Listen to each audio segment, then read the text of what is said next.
Yeah, the first session of summer school, we weren't all together. Obviously, the international guys weren't there.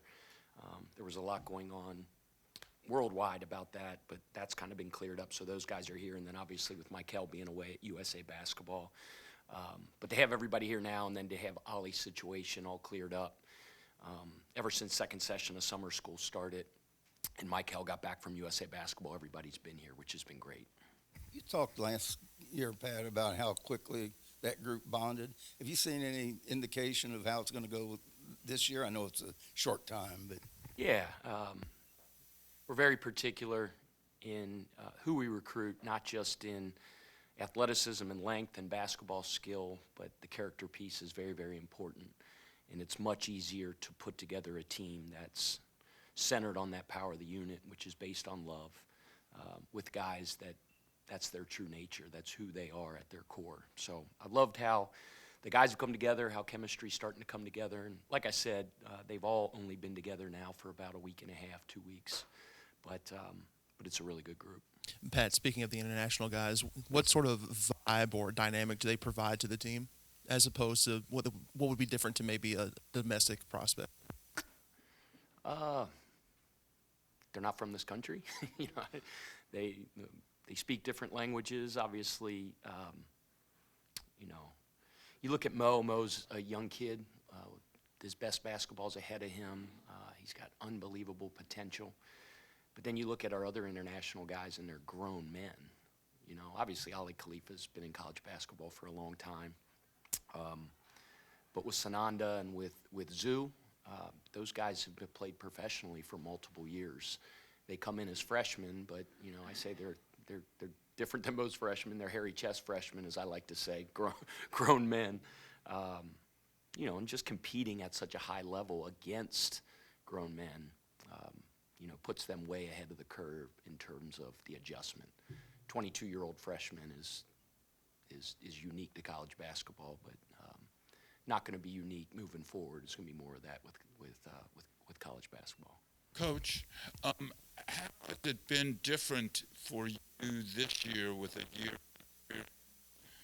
in the ACC, turnover in team? Are there any differences in how you have approached it this year, and what may be different regarding this squad versus last year's squad? Approaching it different, the biggest difference is my life is kind of settled. Last year, during this time, there was chaos going on. We hadn't moved yet. The family wasn't up here yet. We're still in the process of buying houses. I'm living in an apartment, really living in my office. But just to have that part of my life kind of in order and settled, it's been a little bit different of an off season. I feel like I have my bearings about me a little bit better. But as far as doing something different, I mean, every team is different. I've said it before. It's like Forrest Gump said. It's like a box of chocolates every year, And part of this summer, with all teams around the country, is figuring out their team. It's whether it's on the floor, off the floor, what your strengths are, what your weaknesses are. You have a sense in recruiting as to, your vision of how those pieces are all going to fit together and work. But until they actually get here, they start interacting, they start competing together, they play every day, you learn more about your team as you go into the fall. What have you figured out so far? You touched on a little bit in that first question I asked, but anything in this quick section of time that you figured out? Well, the things we always look for on the front end, and I usually feel good that what we look for on the front end is who they're going to be. We always talk about ABC. That's the old Skip Prosser academics basketball character, guys that are going to take care of their business off the floor, guys that are passionate about hoop, and guys that are high character, that are about others. And I see that from these guys every single day. And then it's what we look for, and I can tell you through whether it's 5 weeks that guys have been here, 5.5 weeks, or just 2, we look for guys that are tough. And we got a team with a bunch of tough dudes, competitors, guys that compete every day. I would say check on both of those. Basketball IQ. We look for guys with high basketball IQ that like to talk the game, that think the game. We have a team full of guys like that. And then people that make people around them better. So when you ask me what I've seen, that's what we saw on the front end in the recruiting process. And obviously we have a core group of guys returning, so I already knew what the back of their bubblegum card looked like. But with all the new guys, it's all those things that we hope for and more.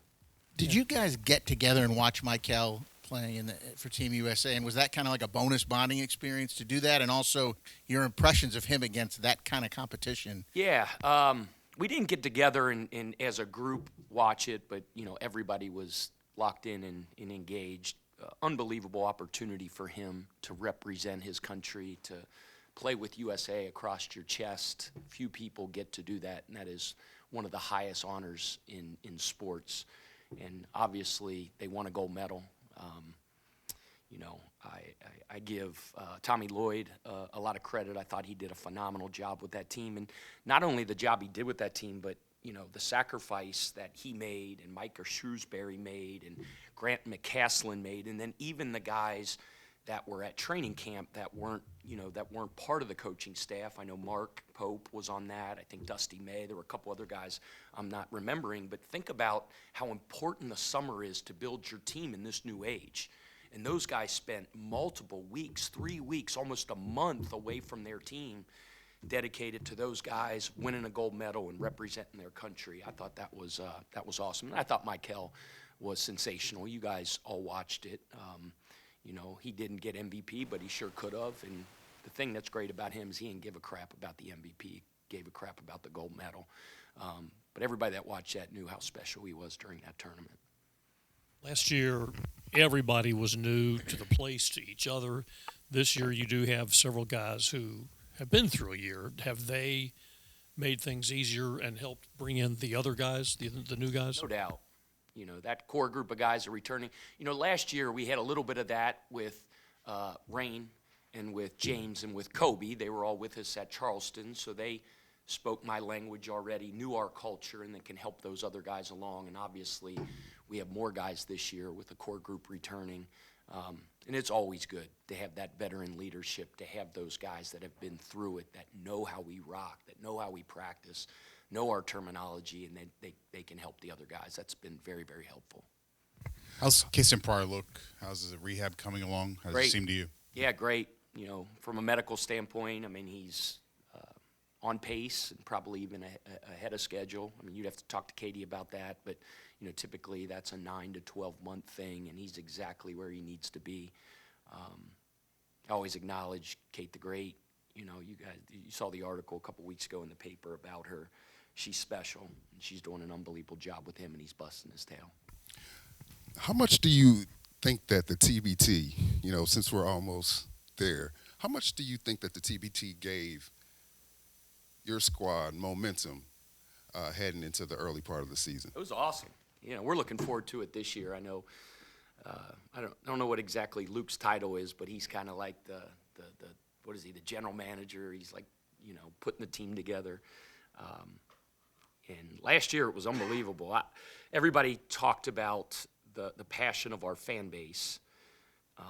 When I got the job, and you felt it at the press conference, you just feel it around town. This is one of the most special sports towns in the country, but that TBT was the eye-opener for me.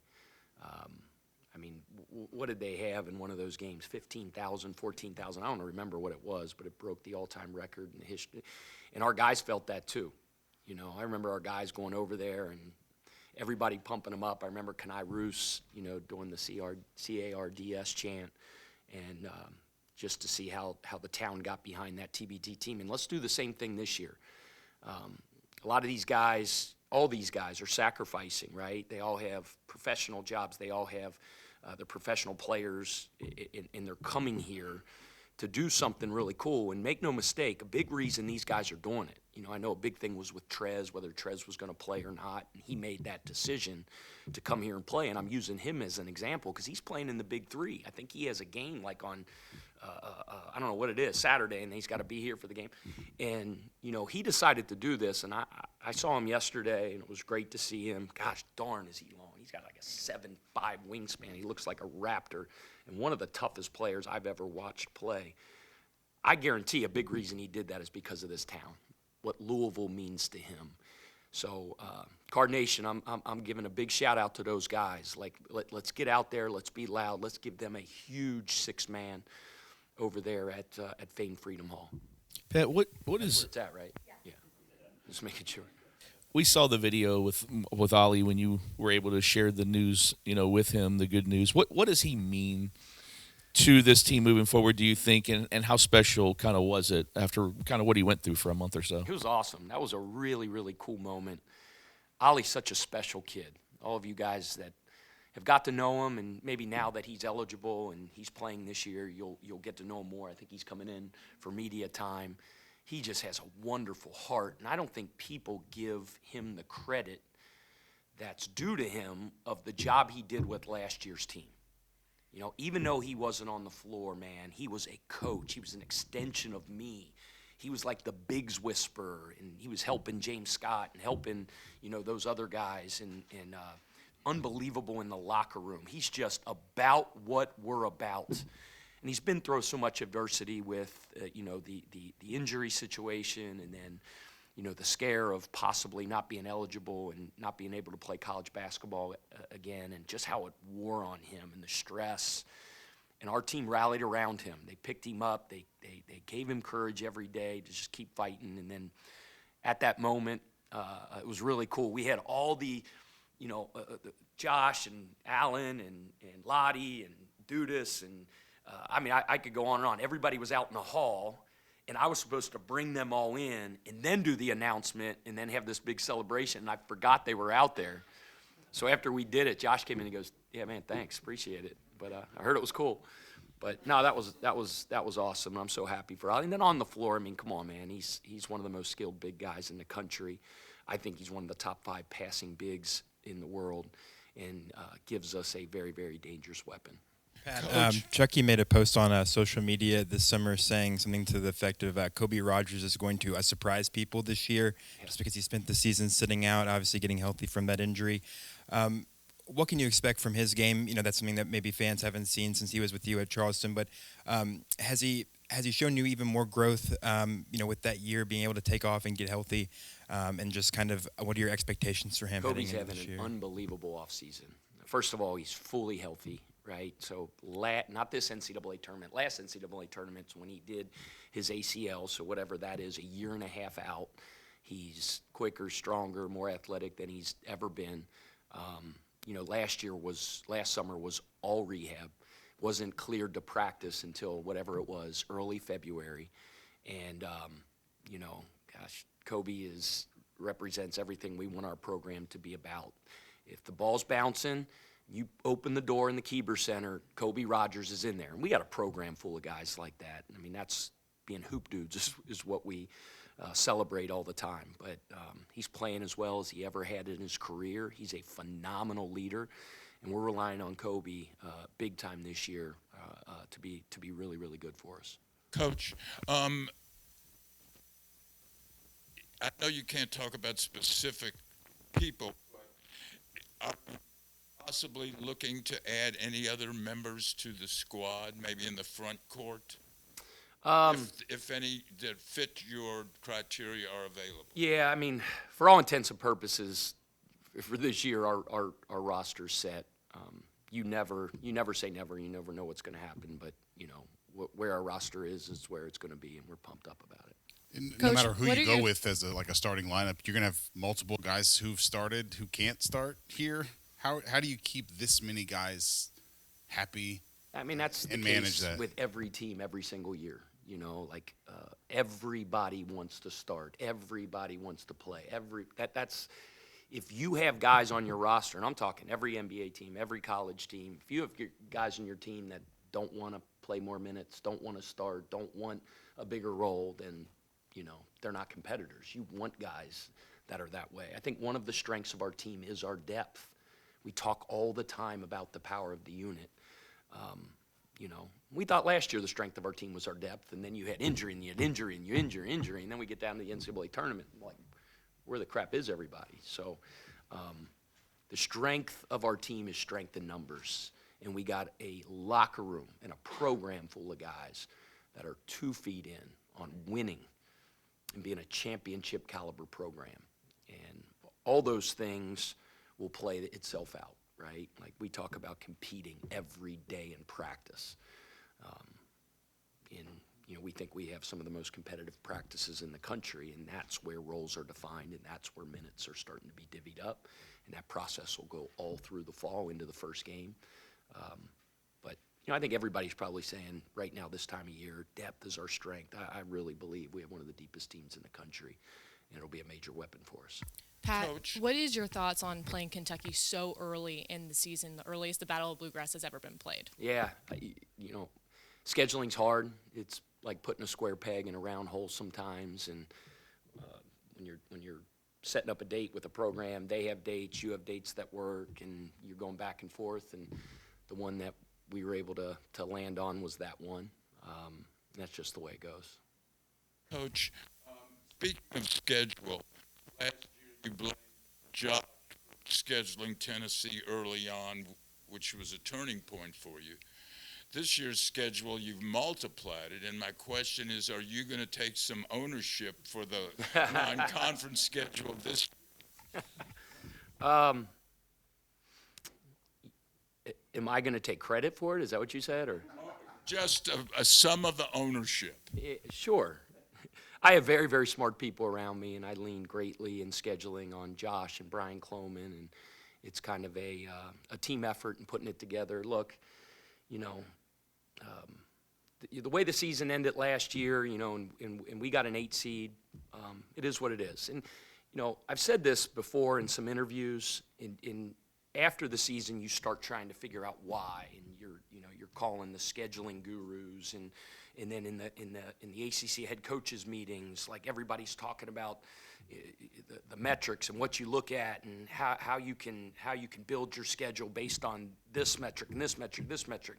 At the end of the day, what Bubba Cunningham told me, who was the chair of the NCAA tournament selection committee, was they're human beings in a room, and they're all going to decide what they're going to decide. That person might like the Ken Palm metric, that guy might like the net, that guy might just do the eye test, that guy might do that. They're human beings, and they're not held to a structured standard of selection.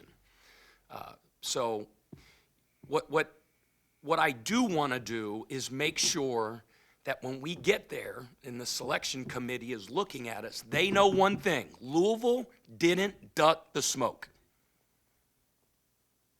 They didn't duck the smoke. So that was our approach this year. And how it all plays out, I don't know. Coach Prosser, my mentor, like he was in my office right now, we were talking scheduling, he'd probably hit me upside the head and go, "What the crap are you doing?" And maybe he's right, but we're not ducking the smoke. We're not. And when it gets to that point with the committee and they're looking at the seed of Louisville, it's not going to be like the caliber of teams they played weren't right. Like, we ain't dealing with that. You can't sharpen your teeth eating oatmeal, and whether it ends up being the best strategy in the world, I don't know, but that's what we decided. Bring it. Pat, I was listening to a sports talk radio show this morning, and the guy on there says, "I've already made my reservations for Indianapolis in the Final Four, expecting Louisville to be there." How do you temper high expectations like that? And I know you probably don't even mention the Final Four this time of year to your guys. How do I temper that personally, or how do I temper it with my team? Team. And personally, too. This is going to get boring because I always say this stuff over and over and over again. It's that weightlifting session now. And then it's the half team group that we have at 1:30. And then it'll be the next half team group that we have at 2:30. And then tomorrow it'll be the team session. And then it'll be, that's it. That's it. I'm not worried about whatever you said, people making reservations at hotels for games down there. I'm not worried about that. I'm worried about excellence today. That's it. Pat, you had such success at Charleston and at Winthrop. You came here. Last year was one thing, but when you put it a whole season like you did last year, is it different when you're out recruiting the next class because you have something to prove here at Louisville? Do I feel it's different out there? Do you feel like you've? I mean, you had a lot of traction last year, but do you feel like you're getting in with better players than you did maybe last year? You'd have to ask people out there on the outside, but I mean, I would think with the success we've had, it gives us some credibility to say like, okay, these guys know what they're doing a little bit, I like to think that's the case. Coach, you got Kansas in the exhibition season. How did that come along, and how much of an advantage is it playing a program like that in the exhibition season? It's pretty cool, isn't it? Yeah, it's pretty cool. I mean, it's an exhibition game. It doesn't count on your record or anything like that, but as I mentioned, this is one of the best sports towns in the country. And you guys are media members, but you're also part of this community. Does that get you pretty fired up for an October game against Kansas at the Yum? What I'm hoping for is about 20,000 people. Pretty cool. Pretty cool way to start the season, I would think, not only here in town, but around nationally. Is it on television yet or anything? We don't know that yet. Should be. Be pretty cool. I don't know.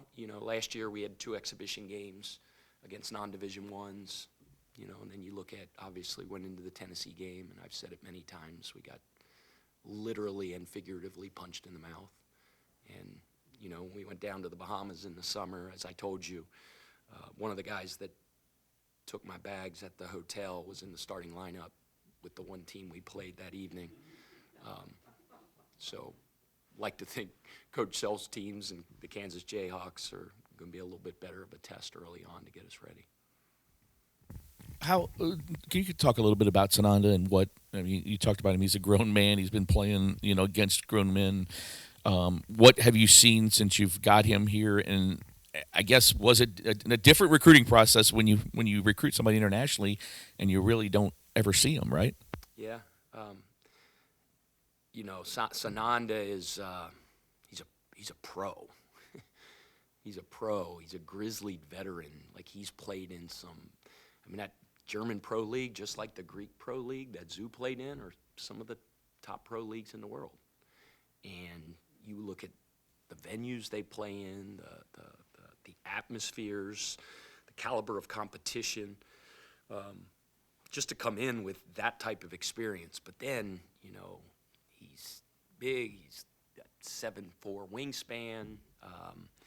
He's got great hands. He's a very, very smart player. You asked about some things like that I've noticed early on with the team, and you're talking about Sananda, but I would say for Zoo as well in terms of our 2 incoming bigs. They're both phenomenal in pick and roll coverage.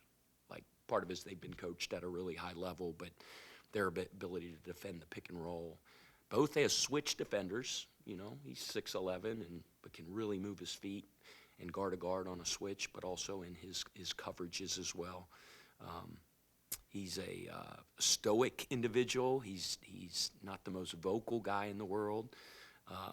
Brian Cloman jokes all the time. He was like, and I don't want to use a generality about Germans in general, but he was just like, sometimes they don't know when you're joking. And I'm always joking, like when I see these guys off the floor, and I forgot Chloe told me that, and I use some of my best zingers, my best one-liners that are guaranteed to get a laugh, and he just stared at me. I was like, dang. But no, we're really excited. He's doing a great job. The roster this year lists a Khani at 6'10", up from 6'8". I'm just wondering, could you speak to his growth physically, and then also just on what you're expecting from him making that leap from freshman to sophomore year? Yeah, we were surprised when we measured him that he'd grown a little bit. I don't know exactly how much it was, but when he came back, we were all like, gosh, he looks a little taller. And Eli measured him, and he had grown an inch or something like that. So, and then obviously the job Eli does in the weight room, he's going to continue to put on muscle and mass and stuff like that. And I'm super, super high on Khani. You can see his growth. He's become more and more of a gym guy. He's always been a gym guy. He's in the gym, but he's got that look about him where he's consumed. And he obviously he always plays with a ridiculous motor, pursues the glass. He's got great length, great defensive instincts. And then, you know, his offensive game is evolving as well. He's working on his three constantly, you know, keeping his game simple on the offensive end, executing actions, things like that. He just got a firm understanding of who he is and who we are and how he fits into that. And you can see that, you know, he's more comfortable this offseason versus last. Is Conwell a guy who can get you a bucket whenever you need? I mean, you need guys like that, and he's done it at the highest level, really. We got a bunch of guys like that, which is good. But Ryan can flat score the ball. You know, he's an elite three-point shooter. He's one of those modern players that are effective in the highest percentage shots in the game. He's really good at the rim. He's really good from three. He can generate free throws, and he makes free throws. Like, you know, he understands. You know, he played for Josh Ertz, played for Sean Miller. And Josh's system's probably a little bit more similar to ours. And like when I talked to Josh about Ryan, and he just came out of his shoes, just like Sean Miller did, like phenomenal kid. And I just saw Sean the other day, and Sean goes, you know, I said, how's Ryan doing? And I said, man, he's great, phenomenal kid. And he goes, you know what? It doesn't change. Like when things get down, when things get bad, like he doesn't change. But going back to Josh's system, like Josh told me, like he knows where his bread is buttered, at the rim from three, and getting to the line. And great leader. Really excited about Ryan. Can you speak to seeing your guys get a shot at the NBA and how your system prepares guys for the NBA? Yeah, I mean, gosh, you know, you look at how Terrence Edwards' game was unleashed. You look at Chucky Hepburn, how his game was unleashed. And, you know, you look at Rain, you know, Rain even going to a higher level here and better players around him, obviously his game went up. You look at, I like to think a big part of it is that we just inject so much confidence into our guys. You know, like I for instance, using Chucky as an example, like Chucky was playing a little tentative early last year, like in the preseason and things like that. And, you know, he put a text or a tweet or a text that I sent him early in the season. He put it out on social media, and, like, I just told him, you go play with the most unbridled confidence you've ever played in your life. You go hoop. Obviously, the standards are to play with unbelievable toughness and intensity and guard with every fiber of your being. But from the offensive end, man, you go have fun and you hoop. And the fact that we play with such pace, we play one of the most modern styles in college basketball from an offensive standpoint, and our guys flourish.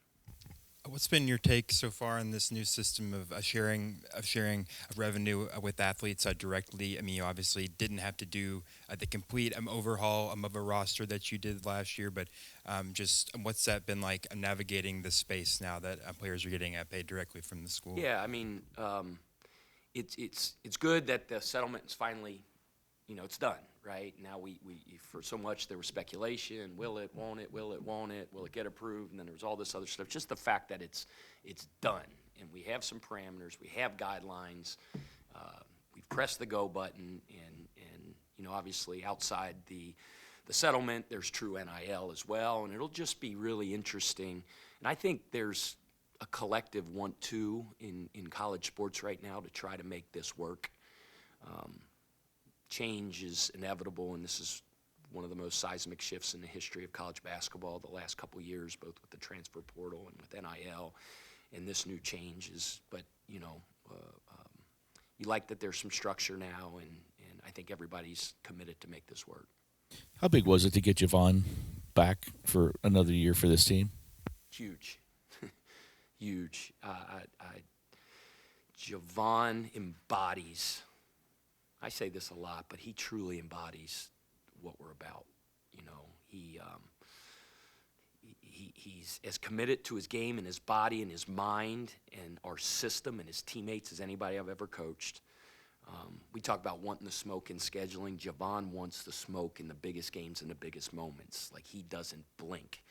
I think back to like that Clemson game in the ACC tournament, and it was the closest thing to football that I've ever seen on a basketball court. Like, it was as nasty, knockdown, drag out, prize fight, really any game I've ever coached. And like, he was in every scrum. He was competing for every ball, whether it was on the floor or up in the air. And he comes to the sideline, and he's playing a cajillion minutes because our rotations were really small with rain being out and things like that. And he just never gets tired, ever.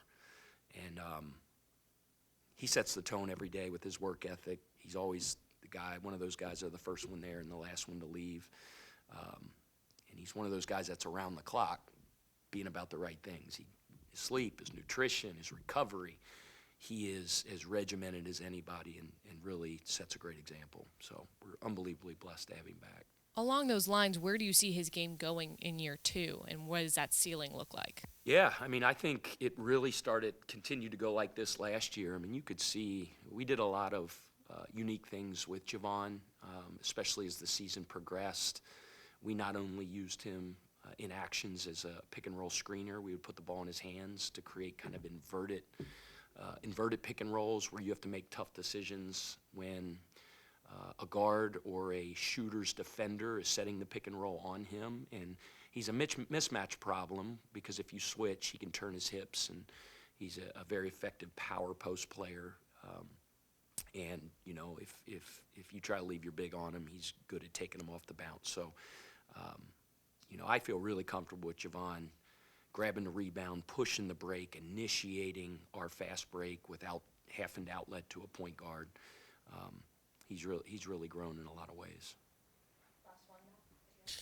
Pat, you mentioned how Pryor's ahead of schedule or maybe like on schedule with that 9 to 12 month time frame. When do you kind of expect him to potentially get cleared to resume practice activities, and do you think he's going to be available to start the season? Yeah, I can't speak to that. That's the medical people. That would be Katie and the doctor. I do know typically around the 9-month mark is usually when you start to get, you know, start that, whatever they call that progression toward, progression to full contact. So from what we heard from the last doctor's appointment, he's on schedule, maybe even a little bit ahead of schedule. You know, and we're hoping, you know, sometimes in the preseason he can practice before game starts, but we'll have to just see how that plays out.